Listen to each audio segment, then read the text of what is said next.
the Thracian Dracoknights have run into my blockade, and now they're stranded in the middle of my army, and will very quickly die, painfully.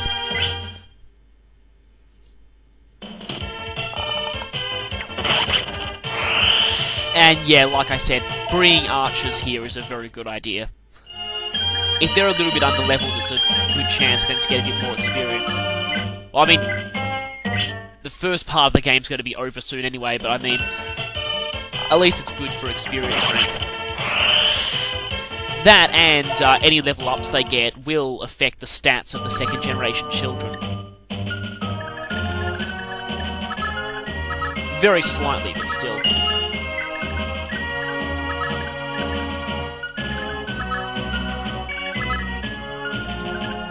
Now, technically speaking, if you wanted to be more efficient here, it'd probably be best to have your mounted characters advance on Fenora while your non-mounted characters take on the Dracoknights. That'd probably make things a lot quicker. But I mean, I'm not really one for turn count anyway, so...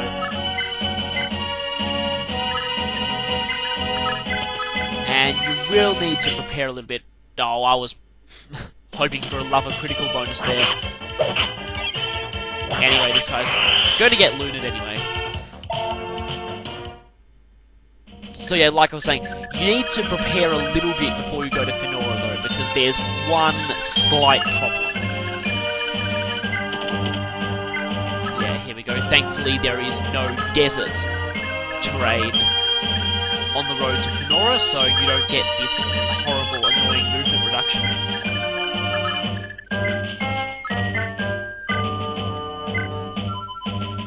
Well, did get a Lover critical bonus there.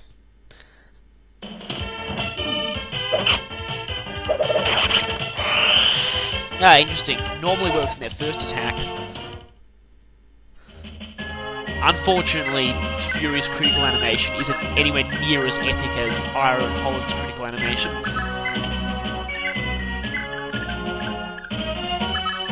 But still, it's a cool bonus. Okay, now. Perhaps... nah. Okay, essentially, I want Edain nearby for this next part, because all that's guarding Fenora is the boss and a couple of priests with sleep staffs. And of course, you don't want your main fighters falling asleep. So, very good to have the restore staff nearby. Quite helpful the fact that in this game the restore staff is actually long-ranged. And now, Midale should be ready. Oh, what the heck, let's just heal off the damage we received last turn. The main reason I enjoy using the Fortify staff is because, or reserve, whatever, is just look at the huge amount of experience it gives you. Of course, Claude's really going to only excel in magic and resistance. At least he's got much more resistance than anyone else in your party.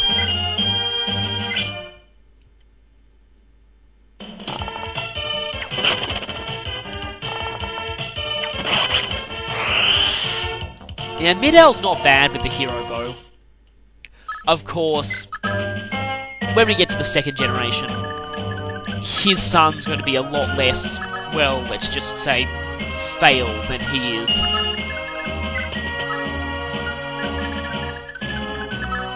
And again, watch out for the meteor range.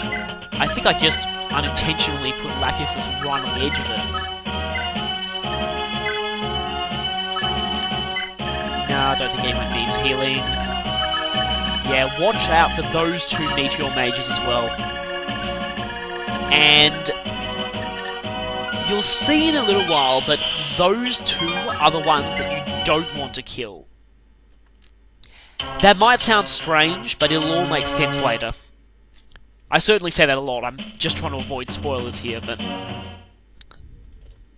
And now it's time to advance on Fenora.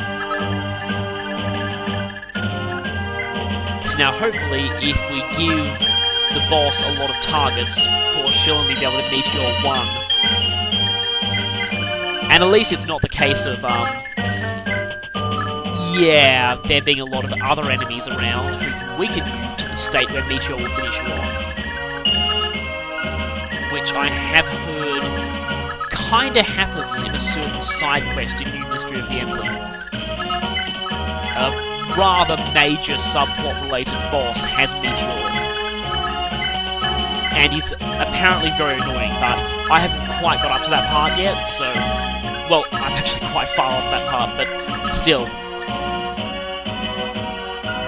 And yes, Levin is awesome, as if we don't need any more reminding. You know, I think Angel should go out here too. He hasn't seen some action in a while. And keep Dew out of Meteor range. Don't want a repeat of what almost happened to him. Yeah, now this is the reason why I said bring the Restore Staff. See, you don't want someone like Bridget, who is very capable of one-shotting most of the enemies here, to fall asleep. Huh. She's meteoring. One of the most overdramatic boss quotes I've ever seen.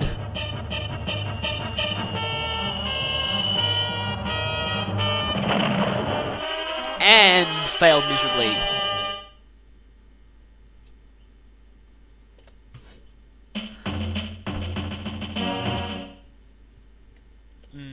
Now, of course, this boss is kind of pathetic in one way, because she can't actually do anything other than meteor people.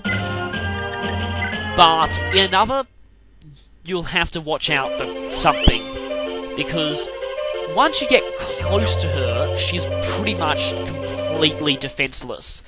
Except for one thing that could get really annoying if you let it work.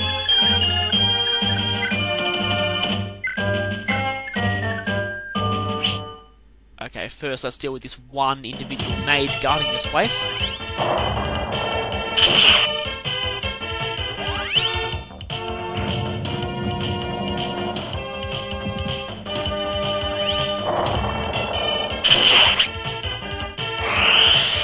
And here, using Azel's control of the Magic Trinity to my advantage. Thunder beats fire. Although in this game, pretty much everything beats fire, because fire is so bad.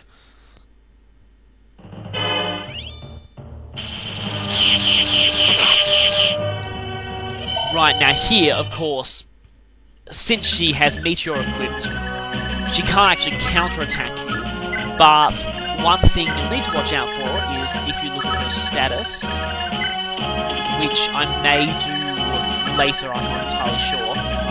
Basically, she has a prayer sword, which pretty much can't really do any damage to you, but it means that if you reduce her HP to a certain level, she'll become virtually unhittable, which is something you really don't want, because that'll get really, really frustrating. So, if you're unlucky and happen to accidentally reduce her to exactly 1 HP, yeah, it'll take a miracle to hit her. In fact, I think the majority of characters who have prayer are almost completely unhittable at 1 HP. Of course, getting to exactly 1 is pretty difficult, and anything higher than 1 means they do have accuracy on you and will probably kill you if they hit you.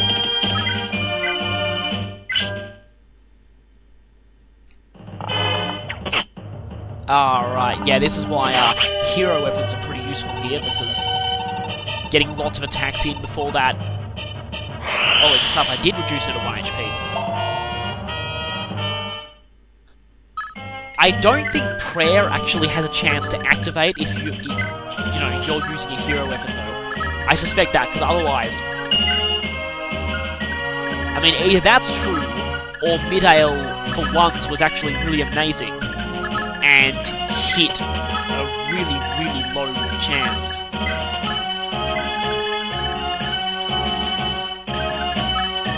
now all that's left is some stupid sleep priests who aren't really going to do very much.